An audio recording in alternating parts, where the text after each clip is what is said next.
So ayun nga siya mga ate, dito sa ating YouTube channel, meron pong nagtanong dyan, paano nga daw po mag-edit ng confetti sa CapCut na gamit ang overlay. So ayun guys, ituturo ko po sa inyo kung paano po mag-edit, maglagay ng confetti sa ating mga video dito sa CapCut.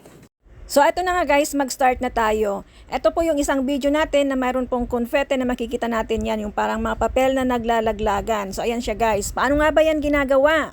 Una, pumunta tayo sa ating CapCut, ilagay po natin yung ating video, then i-click po natin yung effects. Then after nyan, pindutin po natin yung video effects. Then after nyan, pumunta po tayo sa details. Ayan guys. Then dyan sa details, meron po tayong confetti dyan. Meron confetti 2 at saka confetti lamang. Pwede na tayong mamili dyan guys. At pwede rin po natin ito siyang i-edit mga ate. Kapag nalagay na po natin yan, pwede po natin yan siyang i-adjust. For example, pinutin po natin yung adjust niya mga ate.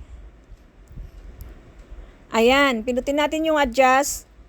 Then, pwede nating yung speed, yung filter, yung stickers, or yung size po ng mga confetti na maglalaglagan dyan. Pwede po nating lakihan. At ayun na nga guys, ganoon lamang po maglagay ng confetti dito sa CapCut. Meron na pong feature dito at free na po natin itong magagamit. Sana nakatulong sa iyo ate. Pasensya na po at ngayon lang po nakapag-reply. Kagabi ko lang po talaga nabasa ang inyong tanong. Halos isang buwan na po yung nakalipas. Pasensya na po talaga.